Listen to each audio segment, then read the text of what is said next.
Gupta classes में आपका स्वागत है। आज हम पढ़ रहे हैं क्लास 7 की मैथ की जो प्रश्नावली है दो भिन्न एवं दशमलव, उसके हम यूनिट पढ़ रहे हैं 2.2 प्रश्नावली 2.2। तो हम देखते हैं पहला सवाल। ए से डी तक के रेखा चित्रों में निम्नलिखित को कौन दर्शाता है। पहला सवाल है 2 गुणा 1/5, दूसरा है 2 गुणा 1/2, तीसरा है 3 गुणा 2/3, चौथा है 3 गुणा 1/4।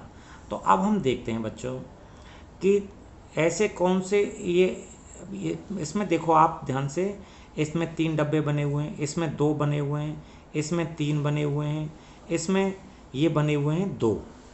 तो अब देखते हैं कि 2 गुणा 1/5। अब देखो ये 3 हिस्सों में बटा हुआ है, 3 हिस्सों में बटा हुआ है, ये 2 हिस्सों में बटा हुआ है, ये 4 हिस्सों में बटा हुआ है, ये 4 हिस्सों में है, ये 5 हिस्सों में बटे हुए हैं। तो 2 डब्बे हैं, 2 गोले हैं, ये 2 वृत्त हैं और इनका 5वां हिस्सा है वो दोनों का रेखांकित किया हुआ है। तो 2 वृत्त हैं और इनका 1/5 भाग रेखांकित किया हुआ है और ये डी नंबर पर है। तो 2 गुणा 1/5 जो हमारा पहला प्रश्न है उसका कौन सा उत्तर रहेगा, डी नंबर का, ये वाला उत्तर रहेगा। दूसरा लेते हैं हम 2 गुणा 1/2, मतलब जिसमें 2 डब्बे हों और आधे हों। ये देखते हैं हम 2 डब्बे हैं और ये आधे आधे रेखांकित किए हुए हैं, अर्थात 2 गुणा 1/2 जो ये है इसका आंसर आएगा बच्चों ये बी वाला। अब तीसरा नंबर का देख लेते हैं हम। इसमें तीसरा नंबर का 3 गुणा 2/3, 3 गुणा 2/3, 3 वृत्त हैं और ये 3 हैं हमारे वर्ग हैं। इनका 2/3 हिस्सा, मतलब 3 हिस्सों में से 2 हिस्से हैं रेखांकित हैं। देखते हैं कौन सा है ये। इनमें 3 हिस्सों में से 2 हिस्से रेखांकित हैं, इसके भी 2 हिस्से रेखांकित हैं, इसके भी 2 हिस्से रेखांकित हैं। तो 3 वृत्तों में से 2-2 हिस्से प्रत्येक के रेखांकित हैं। और इसमें देखें हम, इसमें 4 ये वर्ग है, उसमें 4 सेक्शन बटे हुए हैं प्रत्येक में। तो उसमें एक एक सेक्शन है रेखांकित किया हुआ है, अर्थात 1/4 हिस्सा रेखांकित किया हुआ है। और इसमें किया हुआ है 2/3 और 3 ये वृत्त हैं। ठीक है, तो ये हो जाएगा हमारा तीसरे का 3 गुणा 2/3, इसका आंसर हो जाएगा ए नंबर वाला। अब हम चौथा लेते हैं। इसमें चौथा क्या है, 3 गुणा 1/4, मतलब 3 देखने हैं तुमको और 1/4 इसका 4 हिस्सा उसका है रेखांकित होना चाहिए। तो इसमें देखते हैं हम, इसके 4 इसके सेक्शन बने हुए हैं प्रत्येक में और उसका एक हिस्सा रेखांकित किया हुआ है और ये 3 है और 1/4 1/4 तीनों में किया हुआ है। तो चौथे का आंसर हो जाएगा सी। चौथे का क्या आंसर हो जाएगा बच्चों, सी आंसर हो जाएगा। अब देखते हैं हम अगला प्रश्न। गुणा करके न्यूनतम रूप में लिखिए और मिश्रित भिन्न में व्यक्त कीजिए।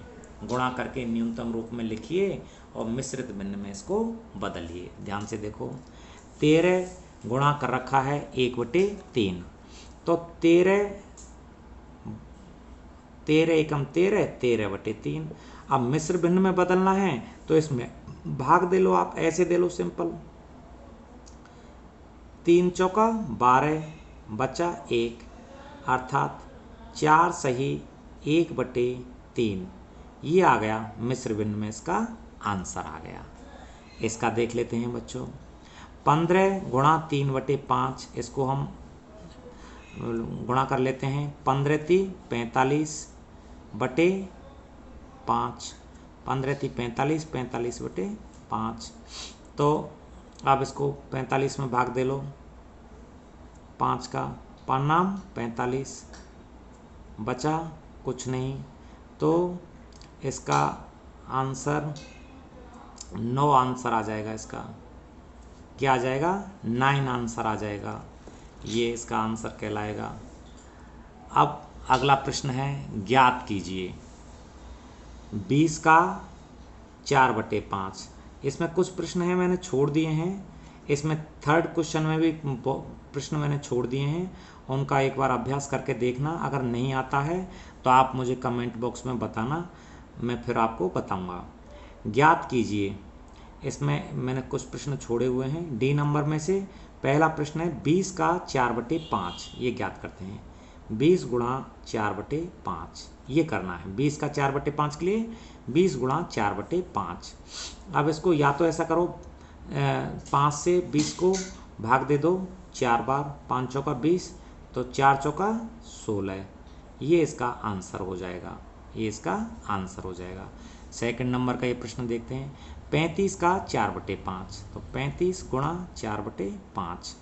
5 से 35 में भाग दे दिया हमने, तो 5 से 7 बार, 5 सत्ते 35, और 4 का 7 में गुणा किया, 4 सत्ते 28, तो ये 28 इसका क्या हो गया, आंसर हो गया। अगला देखते हैं बच्चों। 7वां प्रश्न लिया है मैंने, 7वां नंबर का। उसमें भी मैंने प्रश्न छोड़ दिए हैं, और अभ्यास करके आप देखना। नहीं आता है तो आप मेरे को बताना। 3 सही 5/6 का 5/8 तुमको निकालना है, और दूसरे प्रश्न में 9 सही 2/3 का 5/8 तुम्हें निकालना है। पहले इसको देखते हैं। तो इसको मिश्र भिन्न को पहले हम बदल लेते हैं अनुचित भिन्न में। 6 18, 18 और 5 23, 23/6, और इसका कितना निकालना है तुमको, 5/8। तो इसका आंसर आएगा, देखो 23 पंजे 115 बटे 6 अट्ठे 48। अब इसका भाग दो आप तो ठीक है, ना दो तो भी ठीक है, इतना आंसर भी चल जाएगा। इसका ये आंसर है। और अब ये देखते हैं हम इसका 3 नाम 27, 27 और 2 29, 29/3। इसका कितना निकालना है, 5/8। गुणा कर लेते हैं इसका, तो 5 नाम 45, और 5 दूनी 10, 10 और 4 14 बटे 8 दिया 24। ये आंसर भी इसका सही है। और भाग देना चाहो आप तो भाग दे लो, वो भी सही है। अगला प्रश्न देखते हैं। 8वां प्रश्न है, विद्या और प्रताप पिकनिक पर गए। उनकी माँ ने उन्हें 5 लीटर पानी वाली एक बोतल दी। विद्या ने कुल पानी का 2/5 उपयोग किया। शेष पानी किसने पिया, प्रताप ने। दो कैंडिडेट हैं, विद्या और प्रताप। 5 लीटर टोटल पानी है उनके पास में। तो वो कह रहा है विद्या ने कुल पानी का कितना पिया है, 2/5। कुल पानी हमारे पास कितना है, 5 लीटर। तो विद्या ने कितना पानी पिया, देखो कुल पानी का उसने कितना पिया है, कुल पानी हमारे पास 5 लीटर है, उसका कितना पिया है, 2/5। तो इसको हल करके देख लेते हैं हम। 5 दूनी 10/5 बराबर 2। लेकिन आप ध्यान रखना ये लीटर लिखा हुआ है, इसलिए उत्तर किस में आएगा, लीटर। ये 2 लीटर पानी किसका आ गया है, विद्या का। विद्या ने पिया है इतना पानी, 2 लीटर पानी, ठीक है। अब देखते हैं शेष पानी किसने पिया था, प्रताप ने कितना पानी पिया। हम देखें दूसरे प्रश्न कह रहा है पानी की कुल मात्रा का कितना भिन्न प्रताप ने पिया। तो प्रताप ने कितना पिया, पहले तो यहाँ देख लेते हैं प्रताप ने पानी कितना पिया। प्रताप ने पानी पिया 5 लीटर टोटल पानी था हमारे पास, और उसमें से विद्या ने पी लिया था 2 लीटर। तो कितना बचा, 3 लीटर। 3 लीटर पानी किसने पिया है, प्रताप ने। प्रताप ने 3 लीटर पानी पिया है। अब हम देखें भिन्न के रूप में, टोटल पानी जो था, कुल पानी कितना था, 5 लीटर। भिन्न के रूप में देखते हैं प्रताप ने कितना पिया है, 3, टोटल कितना था, 5। तो ये भिन्न हो गई, ये भिन्न के रूप में 3/5 है, वो हमारा क्या हो गया, आंसर हो गया। अब बच्चों हम देखते हैं प्रश्नावली 2.3। इसमें पहला प्रश्न है ज्ञात कीजिए। इसमें मैंने कुछ प्रश्न छोड़े हुए हैं, वही पहली तरह आप करके देखना। नहीं आते हैं कमेंट में लिखना। सी नंबर का मैंने प्रश्न लिया है 3/10 का 1/7 तुमको निकालना है। तो यहाँ देख लेते हैं हम, 3/10 गुणा 1/7 गुणा कर लो।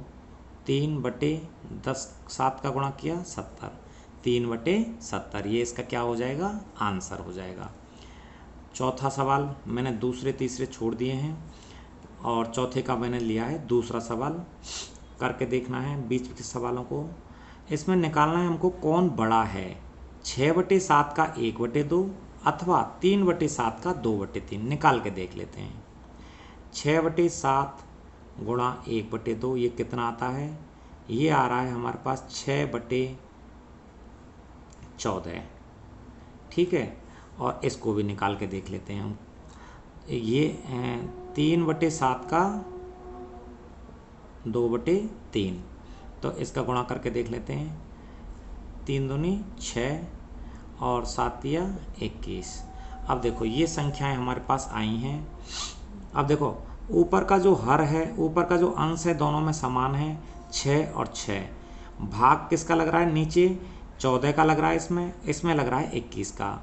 जब कम का भाग लगता है तो संख्या बड़ी मानी जाती है, मतलब 6/14 है वो ग्रेटर देन है 6/21 से।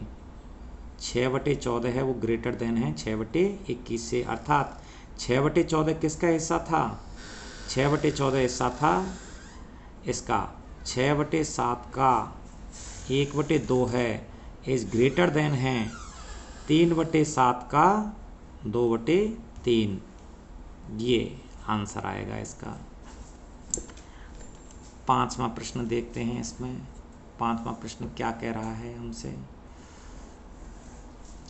5वां प्रश्न कह रहा है, शैली अपने बगीचे में 4 छोटे पौधे एक पंक्ति में लगाती है। 2 क्रमागत छोटे पौधों के बीच की दूरी कितनी है, 3/4 मीटर है। प्रथम एवं अंतिम पौधे के बीच की दूरी ज्ञात कीजिए। जब भी आपको थोड़ी सी दुविधा हो, एक बार हल्का सा डायग्राम बना लिया करो। शैली अपने बगीचे में 4 छोटे पौधों की पंक्ति में लगाती है। जैसे एक पौधा ये, एक ये रहा, ये 4 पौधे हो गए, ठीक है। और 2 क्रमागत छोटे पौधों के बीच की दूरी कितनी है, 3/4, 3/4, 3/4। ये दूरी किसमें, मीटर में। मैंने एम रख दिया है मीटर की जगह पे, ठीक है। ये ABCD में नाम रख देता हूँ, चलो पौधों के ABCD नाम के 4 पौधे हैं। अब वो कह रहा है प्रथम और अंतिम पौधे के बीच की दूरी। प्रथम नंबर का पौधा हमने A माना, अंतिम माना है हमने D। तो इनके बीच की दूरी हमको ज्ञात करनी है। तो बीच की दूरी कैसे ज्ञात करोगे, बीच की दूरी ज्ञात करने के लिए आप इनको जोड़ दो, 3/4, 3/4, 3/4, इनको जोड़ दो। लिख लो प्रथम और अंतिम पौधे की दूरी। देखो 3/4, 3/4, इनको प्लस कर दो, 3/4, 3/4 प्लस 3/4। या तो आप इनको प्लस कर दो और या इनका एक बार गुणा भी कर सकते हो आप। 3 बार आ गई है वो संख्या, चलो हम प्लस कर लेते हैं, प्लस से निकाल देंगे। 4 इसका लघुत्तम आया, तो 4 एकम 4, 3 एकम 3, 3, 3, 9/4। अब बच्चों ये देखो 9/4 किस में आएगा, मीटर में। इसको और भी आप अनुचित से मिश्र में बदलना चाहते हो तो और भाग दे दो, 4 दूनी 8, ये भी मीटर में। तो ये भी आंसर है, ये भी आंसर है, कोई सा भी आंसर आप लिख सकते हो। अगला प्रश्न देखें हम। अगला प्रश्न है, लिपिका एक पुस्तक को प्रतिदिन एक सही 3/4 घंटे पढ़ती है। वह संपूर्ण पुस्तक को 6 दिनों में पढ़ती है। उस पुस्तक को पढ़ने में उसने कुल कितने घंटे लगाए। प्रतिदिन कितने घंटे पढ़ती है, प्रतिदिन यहाँ पे लिख लो, प्रतिदिन, प्रतिदिन का मतलब रोजाना। प्रतिदिन पढ़ती है वो एक सही 3/4 घंटे ये पढ़ती है। और संपूर्ण पुस्तक को 6 दिनों में पढ़ती है। कितने दिनों तक पढ़ती है वो, 6 दिनों में, 6 दिनों तक पढ़ती है। अब देखो एक दिन में इतना है तो 6 दिन में कितना होगा, तो कुल कितने घंटे पढ़ाई उसने करी है, तो इसका क्या होगा, गुणा कर देंगे हम। एक सही 3/4 गुणा 6, इसको मिश्र से अनुचित में बदल लो, अनुचित भिन्न में। 4 एकम 4 और 3 7, 7/4 गुणा 6, इसको और भी कर लो सरल, 7 छिंगे 42/4 और इसको सरल कर लो थोड़ा सा, 2 का भाग दे दो, 21/2। ये क्या आएंगे? घंटे। क्या आएंगे? घंटे। इनको ऐसे भी इसका आंसर दे सकते हो, एक ऐसे भी आंसर इसका दे सकते हो, जैसे 2 से 21 है, काटा हमने तो 10 बार भाग गया और आधा घंटा इसका बचा, तो 10.5 घंटे ऐसे भी आंसर दे सकते हो, और एक ऐसे दे सकते हो इसका 10 घंटे। आधे घंटे को अगर हम मिनट बनाएंगे तो 30 मिनट। ऐसे ये सारे आंसर इसके सही हैं। इस प्रकार से आप आंसर दे सकते हो। अगला सवाल हम देखें इसका। अगला सवाल क्या कह रहा है हमसे? एक कार 1 लीटर पेट्रोल में 16 किलोमीटर दौड़ती है। 2 सही 3/4 लीटर पेट्रोल में यह कार कुल कितनी दूरी तय करेगी? 1 लीटर में कितनी जाती है? 16 किलोमीटर। हल इसका देखें, 1 लीटर में जाती है 16 किलोमीटर, तो 2 सही 3/4 लीटर में कितनी जाएगी? तो सीधा सीधा क्या कर देंगे हम? गुणा कर देंगे। 2 सही 3/4 गुणा 16, इसको हम मिश्र से अनुचित में बदल लेंगे। 4 दूनी 8 और